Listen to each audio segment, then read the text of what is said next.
অতে ওয়াকার, আতে আগুন। ওয়াকার ও আগুন যেন মিলেমিশে একাকার। অ আ এরপরেই কিন্তু ই, ইতে আবার কিন্তু ইউনুস।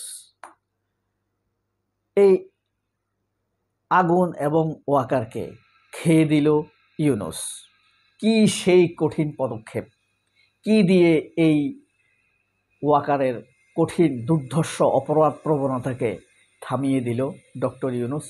হ্যাঁ, এটাকেই বলে দ্য ফায়ার ডিপ্লোম্যাসি বা অগ্নি কূটনীতি। এই অগ্নি কূটনীতির সাফল্যেই ওয়াকারের পায়ে অদৃশ্য শেকল পড়ে গিয়েছে। সে আর একটি ঘটনাও ঘটাতে পারবে না, একটা ঘটনাও ঘটাতে পারবে না। এখন থেকে তার হৃদস্পন্দন বেড়ে যাবে, তার প্রেশার বেড়ে যাবে, সুগার বেড়ে যাবে, তার পেটের মেয়াদ আরও বেড়ে যাবে, ধীরে ধীরে মৃত্যুর দিকে এগোতে থাকবে। আপনারা প্রশ্ন করতে পারেন, সেটা কি? সে কি কোনো ডিপিসিয়েট বা কোনো নিষেধাজ্ঞা খেতে যাচ্ছে? না, এরকম কিছু নয়। তবে কোন দুইটি বিষয় নিয়ে ডক্টর ইউনুস অগ্নি ডিপ্লোমেসি করেছেন, আগুন থামিয়ে দিয়েছেন এবং ওয়াকারের পায়ে অদৃশ্য শেকল পরিয়ে দিয়েছেন, সেই অগ্নি ডিপ্লোমেসি নিয়ে কথা বলবো। এ কারণেই তার আগে কিছু বিষয় তো আলাপ করা দরকার। তবে এই আগুনের প্রেক্ষাপটে কি রয়েছে? সেনাবাহিনীর বিরুদ্ধে গ্রেপ্তারি পরোয়ানা, মানে উচ্চপদস্থ গুম খুন হত্যার সাথে জড়িত থাকা সেনা অফিসারদের সাথে বিরুদ্ধে গ্রেপ্তারি পরোয়ানা, বিডিআর বিদ্রোহের তদন্ত কমিশনকে বাধা দেওয়া, হ্যাঁ, তারপরে আছে আইসিটি আন্তর্জাতিক অপরাধ ট্রাইব্যুনাল, আওয়ামী লীগকে ফিরতে দেওয়া জুলাই সনদ। ভাইরা, জুলাই সনদকে আপনি যেভাবেই দেখেন, আপনি হাসাহাসি করেন, ভাষাভাষি করেন, বিএনপির আন্তরিকতা নেই, জামাত সাইন করেছে, এনসিপি সাইন করে নাই, এটা দিয়ে কি হবে? সাংবাদিকরা, এই উপস্থাপকরা, জিল্লুরেরা, নিকোলেরা আপনাকে এটার সামনে হাস্যরস্য হিসেবে উপস্থাপন করছে, বুঝেই করছে। কারণ আওয়ামী লীগ জানে এই জুলাই সনদ কি ভয়াবহ জিনিস।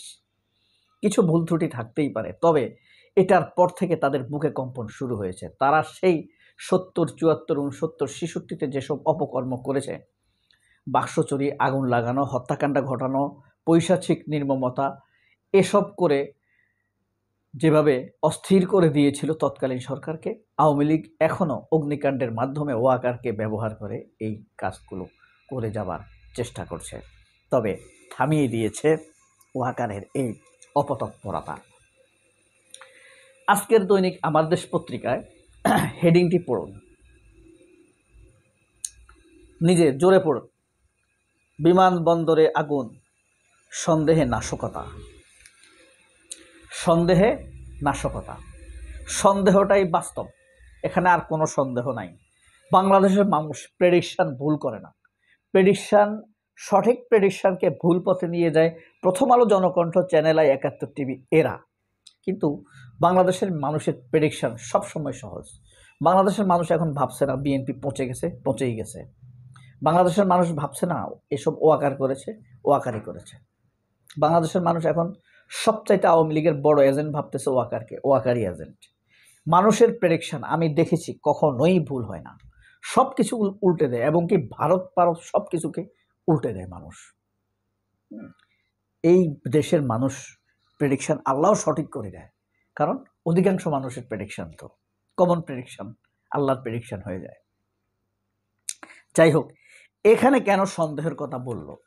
3টি ইস্যু আপনাদেরকে বলি। বিমানবন্দরে যখন ফায়ার ফাইটাররা আগুন নিবানোর জন্য গিয়েছে, বলছে অনুমতি লাগবে, অনুমতি ছাড়া পানি ছাড়া যাবে না।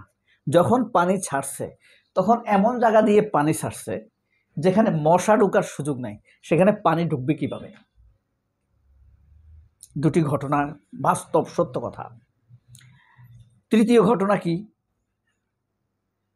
যারা নিরাপত্তার দায়িত্বে নিয়োজিত ছিল তারা দৌড়াচ্ছে আর ফোন করছে, আমি আমাদের সেভ করছি, আপনি চিন্তা করেন না, কাজ যা চলার চলছে।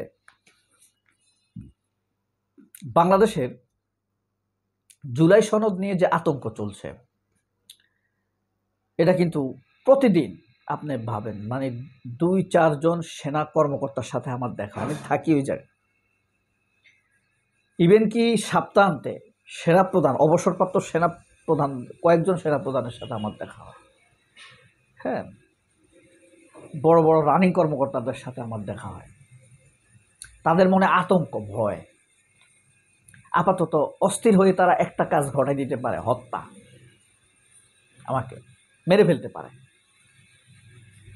কিন্তু ভয় পায় তারা, যথেষ্ট ভয় তাদের ভিতরে। ইভেন কি যারা অবসরপ্রাপ্ত সেনাপ্রধান তারা কি বলে যে জুলাই সনদ একটা মারাত্মক জিনিস, কিছু ভুল ত্রুটি থাকলেও ভারত তো আতঙ্কে আছেই, এটা ভয়াবহ জিনিস। আরেকটি ভয় তারা পায় যে সেনাবাহিনীর ভিতরে যেসব অপরাধ প্রবণতা চলছে এগুলো উন্মুক্ত হওয়ার পর মানুষের সামনে যখন চলে আসবে তখন মানুষ কি আমার ব্যাপারে সে খারাপ ধারণা বোধ করবে, আমাকে আগের মতো সম্মান করবে, ভালোবাসবে, আমার কাছে কি সহজ অ্যাক্সেস থাকবে সব কাছে, আমাকে কি প্রশ্নাতীত সব কিছুর জন্য আমি কি অনুমোদন পাবো সেই ভালোবাসার সাথে আগের মতো? এই আতঙ্ক ভুগছে যারা ভালো তারাও। কারণ ৫৪ বছর যাবৎ যেসব অপতৎপরতা চালাচ্ছে, আমাদের কষ্ট উপার্জিত অর্থের দ্বারা এরা বেতন নিচ্ছে, স্ত্রী দিচ্ছে, এটা তো আছেই। তারপর চুরি করছে, লুটপাট করছে, ক্রয় কমিটির মাধ্যমে, পার্সেসের মাধ্যমে, বিদেশ ভ্রমণ, চিকিৎসা, এই সে নিয়ে নানানভাবে আমাদের অর্থের উপরে টর্চার করছে এরা। যাই হোক, এই যে জুলাই সনদ, এনসিপির স্বাক্ষর নিয়ে এনসিপির কৌশল, সংস্কার বাস্তবায়ন প্রশ্নের চাপ তৈরি, জুলাই রিপোর্টের রাজনীতি প্রতিষ্ঠা, সরকার তৎপরতা, শিগগিরই ইতিবাচক সিদ্ধান্ত, গণতন্ত্রের উত্তরণের পথে যে কোনো হুমকি মোকাবেলা করব, অগ্নিকাণ্ড নিয়ে সরকারের বিবৃতি। এই অগ্নিকাণ্ড নিয়ে একটা মানুষকে আমি ভালো ভূমিকা রাখতে দেখেছি, সেটা হলো বশির উপদেষ্টা, বাণিজ্য উপদেষ্টা। সাথে সাথে তিনি ছুটে গিয়েছেন। মেধাবী মানুষ, পরিস্থিতি বুঝে, ভুল ত্রুটি থাকতে পারে, পরিস্থিতি বুঝে তিনি সেখানে গিয়েছেন।